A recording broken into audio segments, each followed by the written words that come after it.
ان اکرمکم عند اللہ اتقاکم۔ اعوذ باللہ من الشیطان الرجیم، بسم اللہ الرحمن الرحیم۔ رب اشرح لی صدری ویسر لی امری واحلل عقدۃ من لسانی یفقهوا قولی۔ اللہم صل علی محمد و آل محمد۔ دنیا میں کچھ ایسے عظیم افراد بھی گزرے ہیں کہ جو یا انسان کامل تھے یا انسان کامل کے قریب پہنچے ہوئے تھے، یعنی کمال سے نزدیک ہو چکے تھے۔ ایسے ہی ایک بزرگ ہستیوں میں ایک نام آتا ہے جس کا ایک جملہ میں پہلے آپ کے سامنے نقل کرتا ہوں، پھر اس شخصیت کا نام لیتا ہوں۔ اساس عالم بر تربیت انسان است، اور انسان کی تربیت کی خاطر کارخانہ حیات کو بنایا ہے۔ ایک حدیث قدسی میں ملتا ہے کہ یا ابن آدم خلقت الاشیاء لاجلک وخلقتک لی۔ اللہ تعالیٰ ارشاد فرماتا ہے کہ میں نے ساری چیزوں کو، یعنی اسی عالم کو، پوری کائنات کو تیرے لیے پیدا کیا ہے اور تجھ کو اپنے لیے پیدا کیا ہے۔ اللہ نے قرآن مجید میں ارشاد فرمایا وما خلقت الجن والانس الا لیعبدون۔ بہت سے مفسرین نے یہاں پہ لکھا ہے اے لیعرفون، اللہ کی معرفت۔ انسان کو کیوں پیدا کیا؟ اپنی معرفت کے لیے۔ اور معرفت کے بھی درجات ہیں، جس طریقے سے نور کے، روشنی کے درجات ہوتے ہیں، لیکن مقصد اور ہدف کیا ہونا چاہیے؟ وہ معرفت کی آخری حد، جس کو شہود کہا جاتا ہے۔ اللہ کا شہود انسان حاصل کر لے، جیسا کہ امام علی علیہ السلام نے فرمایا کہ میں اس اللہ کی عبادت نہیں کرتا جس کو دیکھا نہ ہو۔ تو دیکھنا لا تدرکہ الابصار، آنکھیں تو اسے دیکھ نہیں سکتی، نہ دنیا میں نہ آخرت میں، تو پھر کیسے دیکھ سکتے؟ انسان دل کی آنکھ سے، اپنی روح کی آنکھ سے، جو روح اسی کی طرف سے آئی ہے۔ اذا سویتہ ونفخت فیہ من روحی، اپنی روح پھونکی انسان میں۔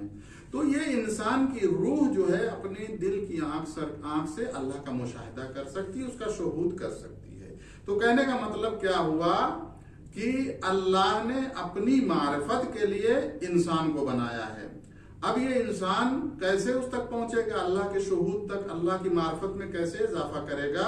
اس کا راستہ تربیت سے حاصل ہوگا۔ جب تک انسان کی تربیت نہیں ہوگی وہ خدا تک نہیں پہنچ سکتا۔ تو اساس عالم بر تربیت انسان است، کیونکہ جب تک انسان کی صحیح تربیت نہیں ہوگی نہ وہ دنیا میں چین اور سکون سے رہ سکتا ہے، اور نہ اللہ تک پہنچ سکتا ہے، اور نہ آخرت میں جنت میں اونچے مقامات حاصل کر سکتا ہے۔ قرآن کی نظر میں انسان حیوان ناطق صرف نہیں ہے، بلکہ ایک موجود متعلق ہے، ایک الہی مخلوق ہے۔ انسان فطرت الہی لے کر کے پیدا ہوتا ہے، کورے کاغذ کی طرح نہیں ہوتا۔ اذا نفخت فیہ من روحی فقعوا لہ ساجدین، جب میں اپنی روح اس میں پھونک دوں، دیکھیے گا یہاں پہ اپنی روح اس میں پھونک دوں، یہاں سے یہ انسان کا موجود متعلق ہونا بالکل واضح طور پہ سمجھ میں آتا ہے کہ انسان ایک الہی مخلوق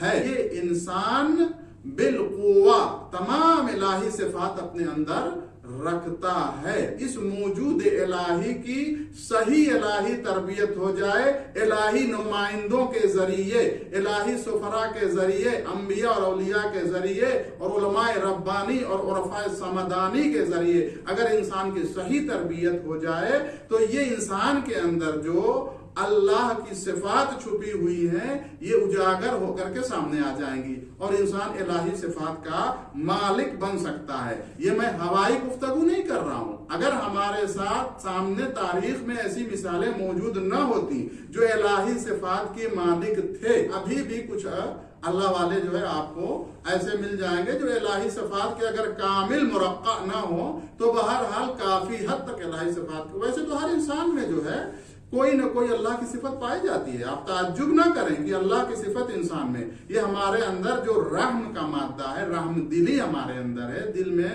نرم دلی ہے، یہ کہاں سے آئی ہے؟ رحمان و رحیم اللہ کی صفت ہے، اس صفت سے ہم اکثر انسان مزین ہے.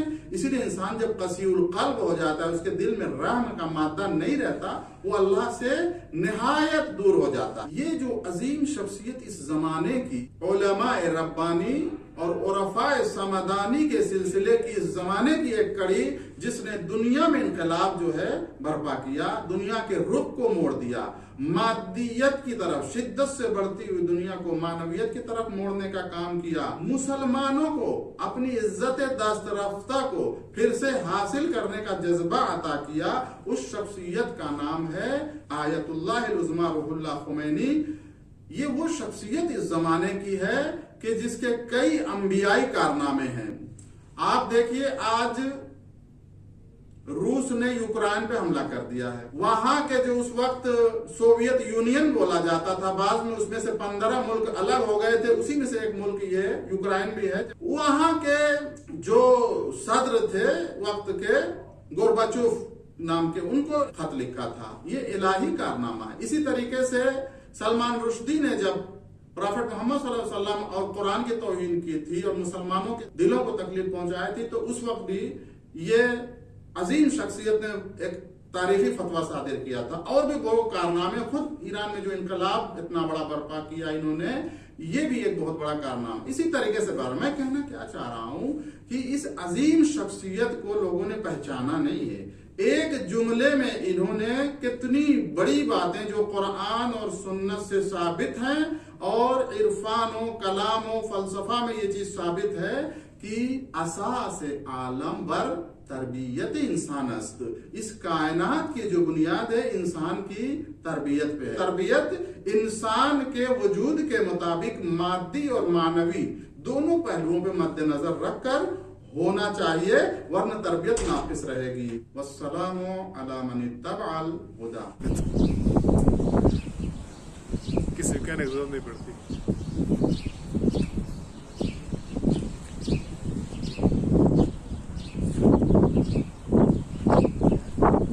یہ گلاب تو نہیں ہے.